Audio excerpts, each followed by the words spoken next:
치는데 저도 운전을 자주 합니다. 운전을 하다 보면 교통법규가 없다면 참 많은 일들이 일어날 거라는 것을 생각하게 됩니다. 예를 든다면 그 작은 깜빡이가 하나 있지 않습니까? 깜빡이가 있는데 만약에 그 작은 깜빡이가 없다면 많은 사고가 나고 많은 사람들이 아마 다칠 겁니다. 그리고 만약에 이제 저 큰 불, 신호등이 없다면은 그 신호등이 없음으로 인해서 굉장히 많은 사람이 큰 사고를 당하고 생명까지 잃을 수 있습니다. 이처럼 작은 법규라든지 큰 법규라든지 법규는 참 좋은 겁니다. 그것은 결코 그 법규가 제재하려고 있는 건 아닙니다. 깊은 내면을 보면 그 법규가 있는 것, 법이 있는 것은 그 법으로 인해서 모두가 행복하고 좋게 하려고 법이 있는 겁니다. 사회에도 그렇지 않습니까? 사회에도 만약 법이 없다면, 이 나라도 법이 없다면 완전히 사회가 무질서해지고 이 세상에 악으로 가득 찰 수가 있습니다. 그렇지만 그 법이 어느 정도 그 악을 억제하는 그런 역할을 하고 있습니다. 오늘 말씀에 보면 이스라엘 백성들에게 하나님께서 최초로 법을 주십니다. 최초로 법을 주시는데 이 법을 하나님이 주십니다. 하나님이 이 세상에 최초로 성문화된 법을 주신 사건이 오늘 본문입니다. 최초로 하나님께서 이 법을 주셨는데 이 법을 맨 처음 주신 법이 10가지입니다. 그래서 이것을 십계명이라고 합니다. 여러분 잘 아시는 것처럼 십계명입니다. 이 십계명을 하나님께서 주셨는데 이 십계명이 하나님이 왜 주셨느냐는 것이죠. 사실 십계명 외에도 다음에 보면 이제 굉장히 많은 17절까지 십계명을 줍니다. 그리고 그 이후에 계속 이제 엄청난 법을 많이 주십니다. 이런 세상 엄청난 법들을 주신 하나님의 그 목적과 이유가 있습니다. 하나님께서 그 법을 주신 이유는 우리를 얽매이게 하고 자유를 속박해서 힘들게 하려고 주신 게 아닙니다. 우리를 이 법을 주신 이유는 하나님의 백성답게 살아갈 수 있게 하기 위해서 주셨습니다. 만약에 이 십계명이라든지 다른 법이 성경에 기록되지 않고 있다면 우리들은 먼저 어떻게 살아가야 될지 그 지침을 잘 모를 수 있습니다. 하나님 백성으로서 어떻게 이 세상을 살아가야 될지 잘 혼동할 수가 있습니다.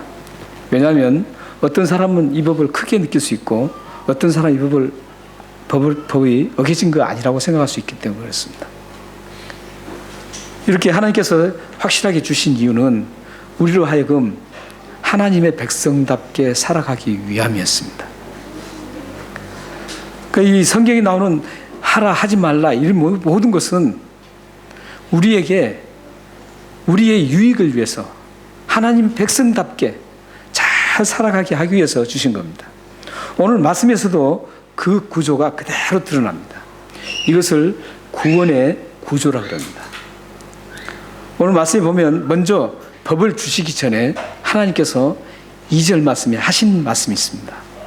2절 한번 같이 한번 읽을까요? 자, 시작. 나는 너를 애굽 땅 종되었던 집에서 인도하여 낸 내 하나님 여호와니라. 여기 지금 낸이란 과거 완료를 사용하고 있습니다. 나는 너를 애굽 땅 종되었던 집에서 구원해 낸 나 여호와라고 말합니다. 그러니까 법을 주시기 전에 먼저 이 말씀부터 하고 있습니다. 왜 그럴까요? 구원에 있어서 우리가 먼저 법을 지키고 구원받지 않는다라는 겁니다. 내가 좀 잘해서 구원받는 게 아니라는 겁니다. 무조건 하나님께서 불러주신 거예요. 구원해낸 거예요. 인도해낸 겁니다. 이걸 보고 부르심이라 그러죠. 콜링이라고 합니다. 이거 보고 또 신학적인 용어로는 소명이라고 합니다. 하나님께서 우리를 콜링했어요. 애굽 백성들이 지금 노예 상태로 있을 때, 애굽에서 종살이를 할 때 하나님께서 불러서 끄집어낸 겁니다. 그리고 하나님 백성으로 삼으시고 그 끄집어낸 그 상태가 자유입니다. 이렇게 하나님께서는 이 법을 주시기 전에 먼저 구원부터 시켰다는 것이죠. 자격이 없는 이스라엘 백성들을 구원해 낸 다음에 죄로 가득한 사람들, 애굽에서 같이 우상 섬겼던 그 사람들을 이스라엘 백성들을 하나님의 은혜로 무조건 불러내셨다는 겁니다. 그리고 나서 법을 주십니다. 그러니까 구원받은 사람에게만 이 법이, 하나님 법은 필요한 겁니다. 구원받지 않는 사람은 이 하나님 법을 지킬 필요가 없죠. 지키지도 않죠. 예를 든다면 이제 3절부터 나오는 겁니다. 3절부터 나오는 제일 첫 계명입니다. 맨 처음에 하나님께서 너를 위하여 우상을 섬기지 3절 너는 나의 외에 다른 신을 내게 두지 말지라. 다른 신을 내게 두지 말라는 겁니다. 이게 이제 모든 계명, 이 세상에 하나님이 주신 계명에 맨 처음 등장하는 하나님의 명령입니다. 나 외에 다른 신들을 내게 두지 말라는 겁니다.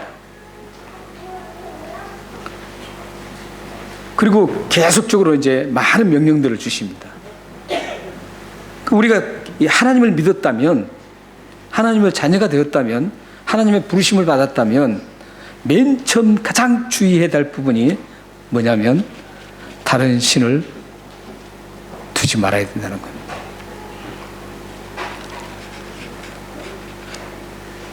물론 다른 것도 다 하지 말아야 돼요. 그러나 맨 처음 등장된 것은 하나님을, 오직 하나님만을 절대적으로 섬기라는 거예요.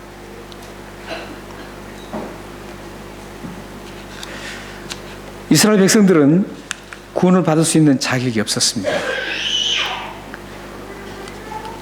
그들은 구원받고 난 다음에 광야 생활에서도 우리가 잘 보면 과연 저 사람들이 구원받을 수 있었을까? 이런 생각을 많이 하게 됩니다. 구원받은 사람이라면 어떻게 저렇게 할까? 이런 생각을 많이 하게 됩니다. 그러나 하나님은 어떤 그런 행위, 율법적인 어떤 그런 잣대로 구원을 주시지 않습니다. 만약에 이스라엘 백성들에게 율법을 먼저 주고 이렇게 너희들이 이걸 다 지키면 내가 구원해 주겠다, 이런 조건을 주셨다면 이스라엘 백성 중에 단 한 사람도 애굽에서 빠져나올 수 있는 사람은 없었습니다. 이스라엘은 구원을 받을 수 있는 자격이 없었지만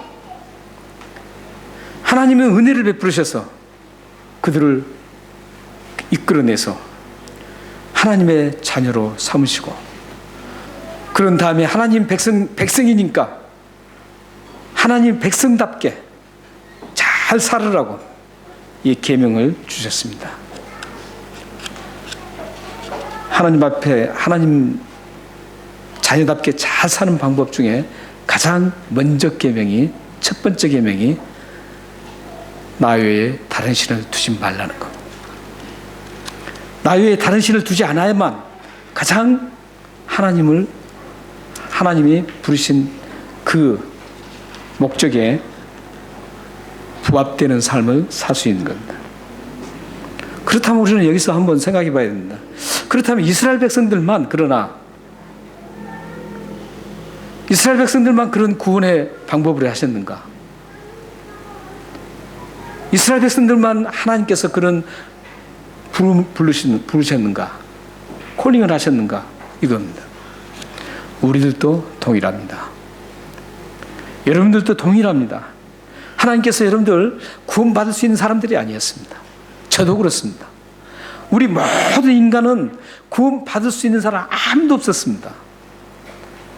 그러나 하나님께서는 그런 사람 가운데서도 우리를 은혜로 부르셨습니다. 그리고 하나님 자녀로 삼아주셨습니다. 얼마나 감사할 일입니까, 사실. 사실 우리는 죄로 썩어서 그 썩은 냄새를 진동시키는 그런 사람들입니다.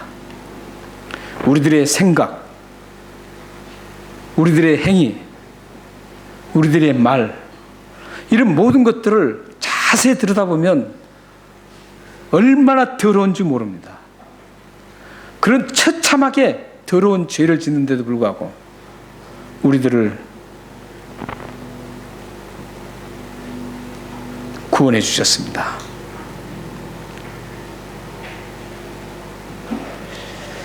우리들은 영원히 죽어서 지옥에 갈 그런 존재였습니다. 하지만 하나님은 우리를 부르시고 영원한 생명을 주시고 천국 백성으로 삼아주셨습니다. 모든 것이 한량없는 하나님의 은혜입니다. 우리는 이 사실을 이사야서 43장 1절에서 2절 말씀을 통해서 이스라엘 백성만이 아닌 우리들도 이런 구원을 받는다는 것을 예언한 말씀을 확인해 볼 수 있습니다. 이사야서 43장 1절 2절을 한번 읽겠습니다. 자, 시작. 야곱아, 너를 창조하신 여호와께서 지금 말씀하시느니라. 이스라엘아, 너를 지으신 이가 말씀하시느니라. 너는 두려워하지 말라. 내가 너를 구속하였고 내가 너를 지명하여 불렀나니 너는 내 것이라. 내가 물 가운데로 지날 때에 내가 너와 함께할 것이라.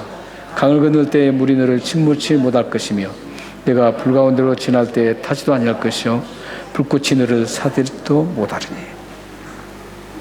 네, 1절 한번 보십시오. 여기 야곱아, 너를 창조하신 여호와께서요. 이제 말씀 이스라엘이라 하니까 이스라엘 백성들인 것 같죠. 그러나 43장 전체를 쭉 보면 이스라엘 백성들에 한정된 게 아니라 하나님의 부르심을 받은 사람들을 향해서 야곱아, 이스라엘이라 하는 겁니다. 그러니까 우리들을 얘기하는 겁니다. 믿음의 사람들을 어떻게 했다 그랬습니까? 너를 지으신 이가 말씀하는데 두려워하지 말라는 겁니다.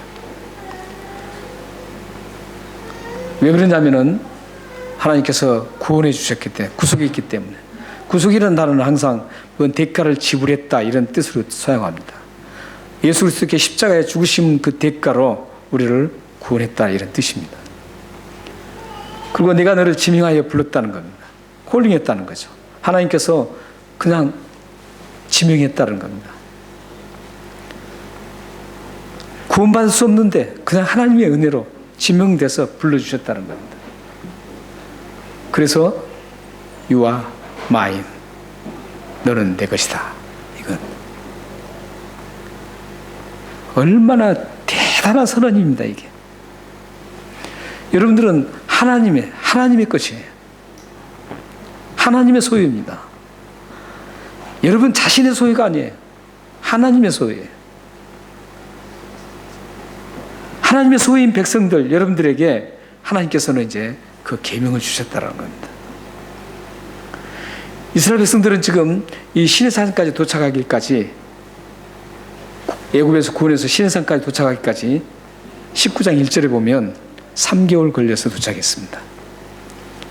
3개월 걸려서 도착해서 거기서 이제 하나님의 모세를 부르셔서 시내산 올라가서 계명을 받았습니다. 그리고 그 이후에 계속 엄청난 계명을 하나님께서 주셨습니다. 오늘은 이 3절과 6절 말씀만 우리가 지금 보는 거죠. 이게 지금 제1계명만 보게 된 겁니다. 다른 것 다 함께 이 계명을 통해서 다른 것과 다 비춰보시면 됩니다. 가장 먼저 나오는 이 첫 계명, 이 계명이 바로 아까 말씀드린 것처럼 나 외에 다른 신을 내게 두지 말라 이겁니다. 근데 우리는 이 1계명에서 주의 깊게 살펴보아야 할 그런 말씀이 몇 가지가 있습니다. 먼저 3절부터 5절까지 말씀이 계속 반복되는 말씀이 있습니다. 계속 반복되는 말씀인데 말라는 말씀입니다. 말라. 3절에 보면은 다른 신들을 내게 두지 말라. 4절에도 우상을 만들지 말고, 또 어떤 현상도 만들지 말며, 5절에는 그것들에게 절하지 말며 그것을 섬기지 말라. 5번이나 나옵니다. 이 말라는 말이 우리 한국 성경에서는 그냥 하지 말라 이런 의미로 뉘앙스가 있지만 히브리 원어는 그렇지 않습니다. 절대 해서는 안 된다는 의미입니다.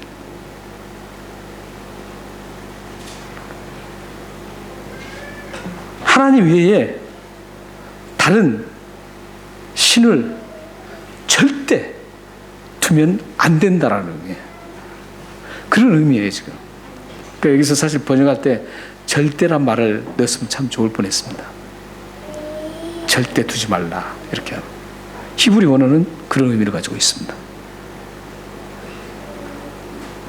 그냥 단순히 우리가 다른 신 외에 두지 말라 이게 아니라 생각지도 말고 절대로 단호하게 하나님 외에는 두지 말라는 겁니다. 여러분들이 정말 명심해야 합니다.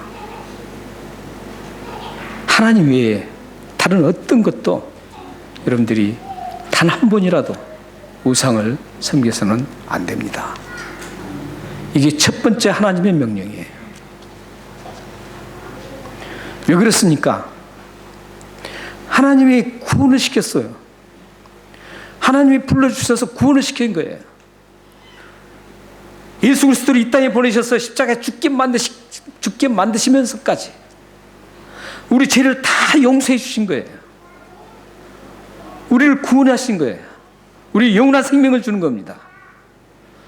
그런 존재이기 때문에, 그런 하나님으로 엄청난 은혜를 입었기 때문에 단 한 번이라도 하나님 외에 두어서는 안 됩니다. 여러분 가슴 속에서는 항상 하나님 외에는, 여러분 생각 속에 하나님 외에는, 여러분의 행동 속에 하나님 외라는 것을 항상 가지고 계셔야 됩니다. 그 어떤 것도 바꿀 수 없는 겁니다. 이 사실은. 그래서 여러분들은 이 말씀을 깊이 새기고 사셔야 됩니다. 그래야만 여러분들이 하나님이 구원하신 그 은혜에 감사한 거예요.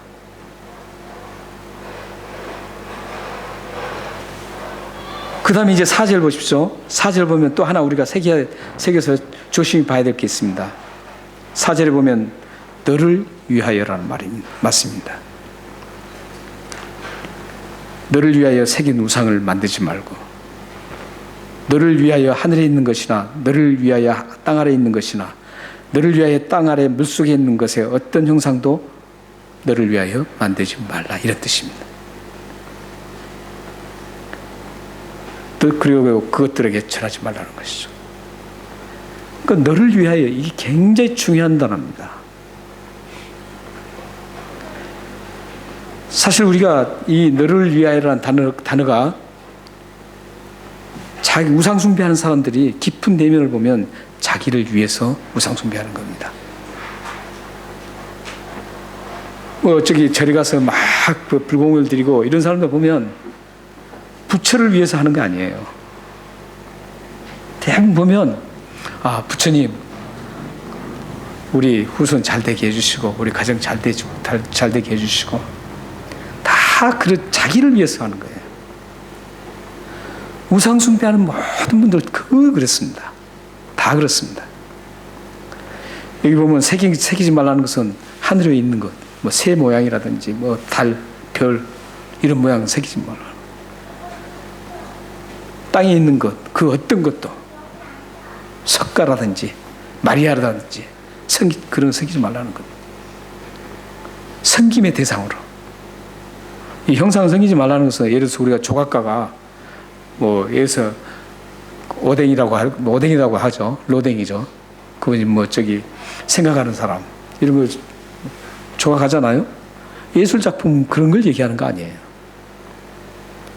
그런 걸 의미하는 게 아니라 여기서는 지금 거기 절하고 섬기는 그 신 대상으로 그걸 하지 말라는 겁니다. 예를 든다면 성경에도 법궤 위에 천사 두 그룹이 딱 이렇게 새겼습니다. 그것은 천사를 숭배하는 게 아니라 하나님을 돕는 그 임재, 하나님의 임재를 그들이 지키고 그들이 하는 것을 상징하는 겁니다. 그 법궤를.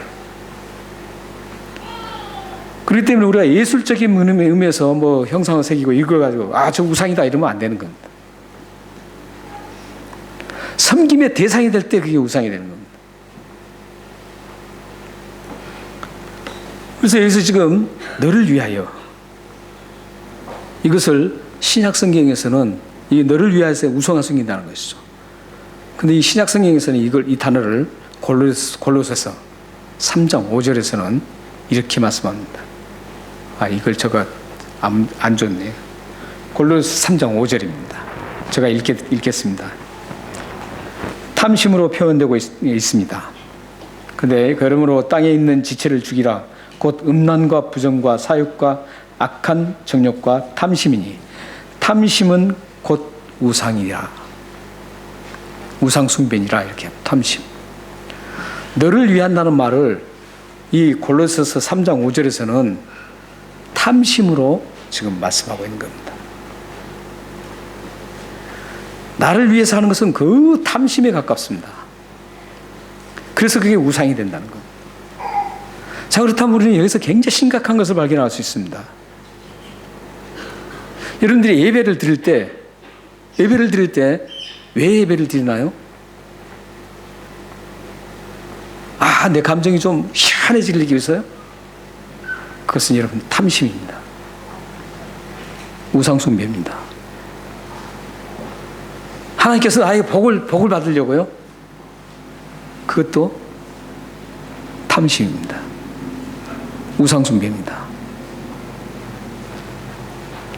여러분들이 이 예배를 드리고 하나님 앞에 헌신하고 봉사하는 이런 모든 것들은 왜 하나요?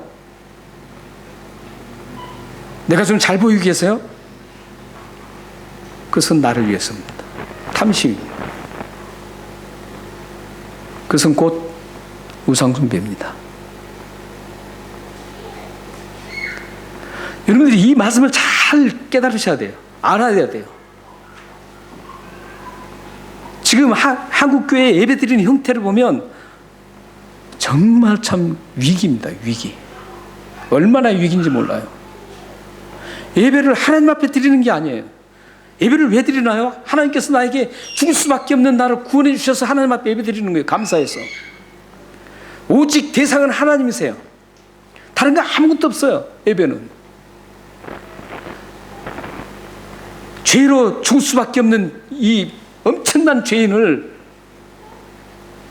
독생자 예수 그리스도를 보내주셔서 십자가에 죽게 만드시고 영원히 지옥 갈 이 생명을 건지셔서 하나님의 은혜를 주셔서 하나님의 백성이 만들고 천국 백성이 만들어주는 이 엄청난 그 은혜, 이걸 무엇 가지고 갚겠어요? 갚을 게 없어요. 이보다 더 큰 게 어디 있겠어요? 이보다 더 큰 게 어딨냐고요? 없습니다. 비교할 수 없어요, 이건. 그래서 하나님 앞에 감사해서 예배를 드리는 거예요. 여러분 지금 이 시간부터 하나님 앞에 예배 드릴 때는 하나님 앞에 집중하셔야 돼요. 집중해. 나를 구원해 주신 그 하나님 앞에 감사해서 찬양해야 돼요. 하나님께서 이 죽을 수밖에 없는 나를 살리신, 영원한 생명을 주신 그 하나님, 그 하나님 앞에 감격적으로 하나님 감사하다고 예배를 드려야 됩니다. 내가 기분 좋게 막 감격하는 게 그게 아니에요. 그것은 우상이라고요. 우상. 근데 한국 교회라 얼마나 지금 그런 일을 자행하고 있습니까? 다른 교회는 사람 감정 건드려가지고 그들 만족시키는 교회가 아닙니다. 감정 건드려서 그들 막 만족하게 만들고 말이죠. 감정 시원하게 만들어준다. 얼마나 그것은 우상입니다. 우상. 성경은 너를 위하여 하지 말라는 거예요. 너를 위하여 그런 거 만들지 말라는 겁니다. 탐심은 하지 말라는 겁니다. 사랑하는 여러분, 조용히 항상 생각해 보셔야 됩니다. 하나님의 은혜에 대해서. 하나님의 은혜는 값싼 게 아닙니다. 이 세상 모든 걸 다 바꾸려고 해도 바꿀 수 없는 겁니다. 이 우주를 전체를 다 구원하고 바꿀 수 없는 거예요. 얼마나 이건 비교할 수도 없고 대단한 겁니다, 이게. 이런 엄청난 것들을 여러분들 이미 다 받으셨어요. 그걸 받으셨는데 하나님 앞에 여러분들은 또 뭔가 받고 싶어하고 또 뭔가 하나님 앞에 하려고 하는 거예요. 그보다 더 큰 게 없는데. 하나님 앞에 여러분들이 바로 서서 가셔야 됩니다. 바로 가셔야 돼요.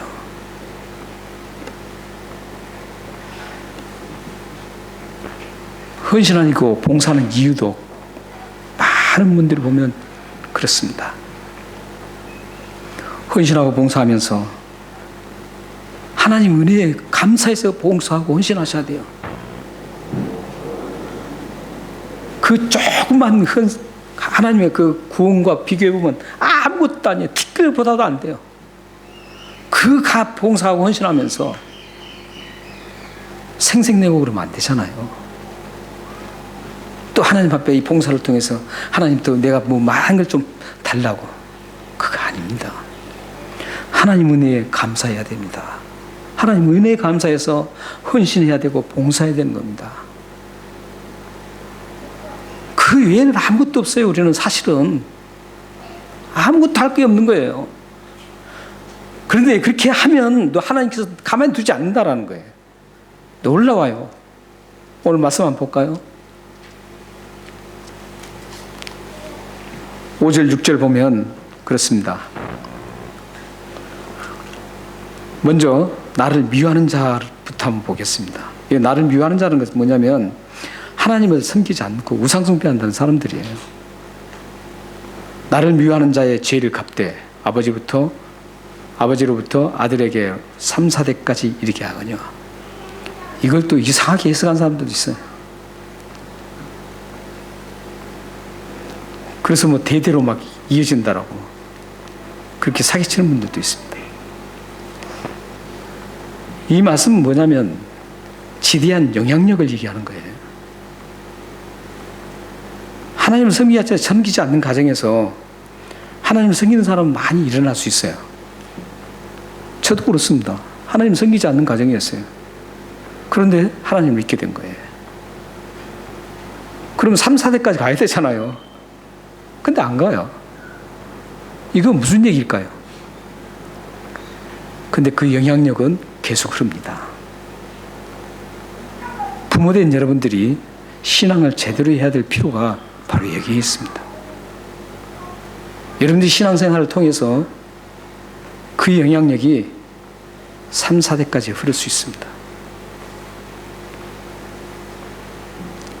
여러분들이 하나님 앞에 제대로 잘 섬기고 감사해서 하나님 앞에 모든 걸 하면서 오직 하나님만 위주로 이렇게 살아가면 여러분들 자녀들이 그걸 보고 그대로 영향력이 따라갑니다.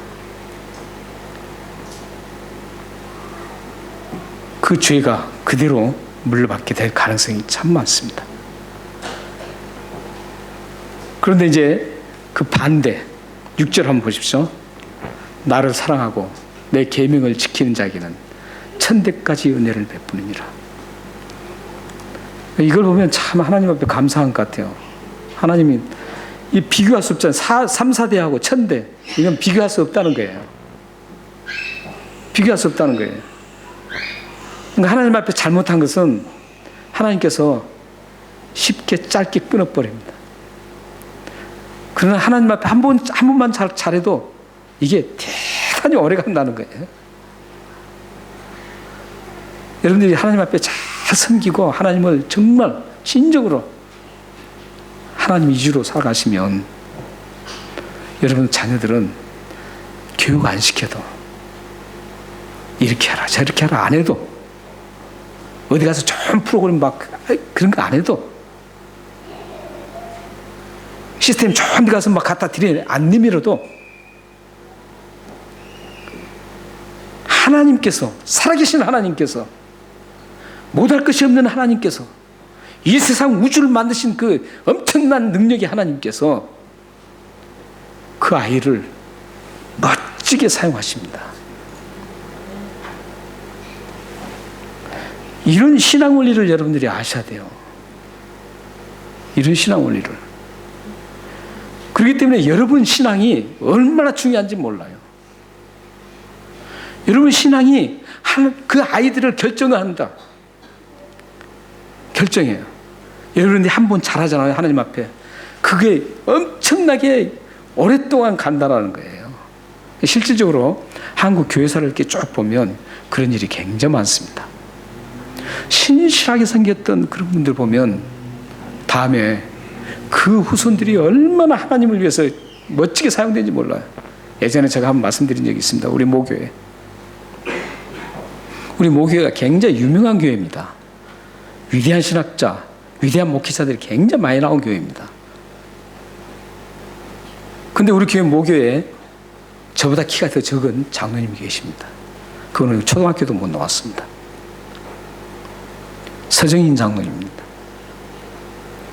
그분은 우리 교회까지 오려면 한참 걸어서 오셔야 됩니다. 한 분은 그분이 새벽 기도를 한 번도 안 빠지시는데 글자도 잘 몰라요. 그냥 듣기만 하는 거예요.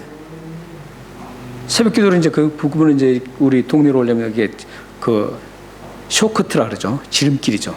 지름길로 오시는데 그 지름길로 오려면 그 공동묘지가 하나 있습니다. 근데 그걸 통해서 이렇게 넘어오셔야 돼요. 근데 거기를 한 번은 넘어오시는데 뭐가 뒤에서 막 따라오더래요. 그래서 막 식은땀이 쫙쫙 나는데 뒤로 돌아볼 수도 없고 막 그냥 계속 막 그런 거예요. 그래서 동네 딱 입구에 와가지고 동네 이제 집 있는데 와가지고 딱 되돌아보니까 가시나무가 옷에 걸려가지고 끌려온 거예요. 이분 초등학교도 안 나오셨어요. 농사를 지어가지고 손이 저보다 키가 적다니까요. 농사를 지어가 손이 엄청나게 막 툭툭 튀고 막 그래요. 근데 이분이 하나님만큼은 정말 신실하게 생겼어요. 하나님 위주였어요, 이분이. 근데 놀라운 건요, 그 후손들이, 그 자녀들이 많았습니다. 대학 교수가 2명입니다.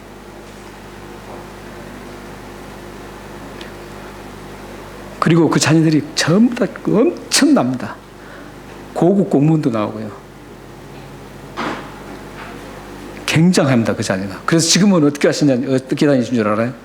지금 세계 각지에 다니면서 교회를 하나씩 지으시면서 다닙니다.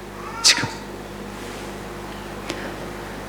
근데 거기서 또 굉장히 또 그 손자, 손녀들이 하버드대 가고 예일대 가고 막 그래요. 그 낙후된 조그만 교회에서 그런 일이 일어납니다. 하나님이 하시는 거예요. 하나님이 하시면 되는 겁니다. 여러분 생각으로 아무리 해보세요. 그러니까 아무것도 아니에요. 오히려 부작용만 날 수 있습니다. 여러분들이 하실 것은 내가 정말 하나님 앞에 올곧게 하나님이 나에게 주신 그 은혜를 항상 생각하면서 감사해서 내가 살아가는 거예요. 예배도 하나님 앞에 감사해서 예배 드리고, 내가 하는 모든 일을 하나님 앞에 감사해서 하시면 아이들이 보고 안 보고 그 관계없습니다. 하나님이 보시는 거예요. 그리고 그 아이들을 하나님이 컨트롤 하시는 겁니다. 그 아이들은 그리고 항상 보게 돼 있습니다. 안 봐도 괜찮지만. 그러면 그 아이들은 다음에 놀랍게 하나님 앞에 쓰임받게 됩니다. 여러분을 위해서 살지 마십시오. 오직 하나님을 위해서 살아가시기 바랍니다.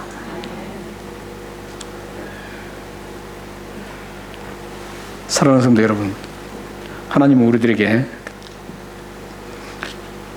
그 구원만 주신 게 아니잖아요.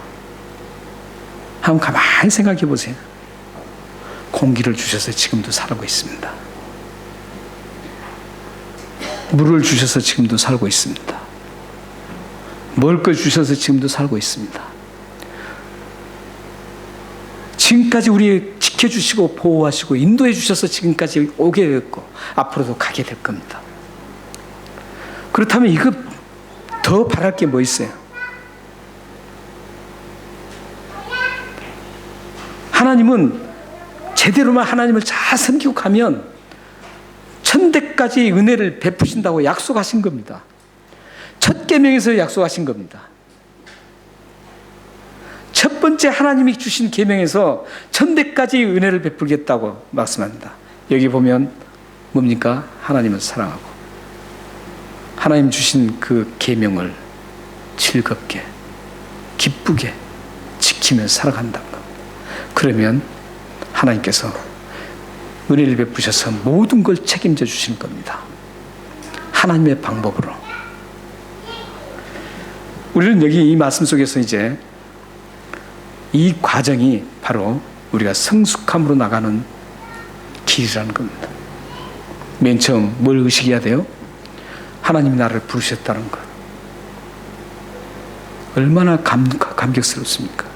자격 없는 나를 하나님께서 나를 콜링해서 하나님 자문자로 삼아주셨다는 것. 그리고 나서 어떻습니까? 그런 사람은 이제 우리가 어떻게 해야 돼요? 하나님을 사랑해야 됩니다. 나를 불러주신 그 하나님을 사랑해야 됩니다. 하나님 중심이 돼야 되는 겁니다. 그리고 하나님 중심 된다는 것을 어떻게 그걸 알 수 있습니까? 하나님 말씀을 지키는 것을 통해서 알 수 있습니다. 주상적으로 하나님을 위해서 살아간다 이게 아니라는 거죠. 봉사를 같이 해도 하나님을 위해서 하는 봉사와 나를 위해서 하는 봉사는 전혀 다릅니다. 하나님을 위해서 하는 봉사는 하나님 말씀을 지키는 겁니다. 그러나 나를 위해서 하는 것은 하나님 말씀을 지키는 게 아닙니다. 여러분들이 이 세 가지를 잘 인식하시고 신앙의 발걸음을 옮기시기 바랍니다.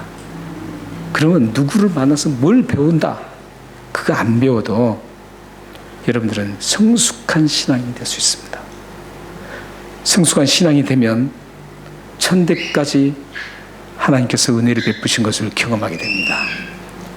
사랑하는 여러분의 모든 가정이 하나님이 주시는 그 놀라운 부르심의 그 축복을 알고 그 하나님을 사랑하고 그 하나님이 주신 그 계명을 즐겁게 감사함으로 지키면서 하나님 중심으로 가시면 여러분들의 자녀와 여러분들의 가정은 놀랍게 하나님의 영광을 위해서 쓰임받게 될 것입니다. 기도하겠습니다.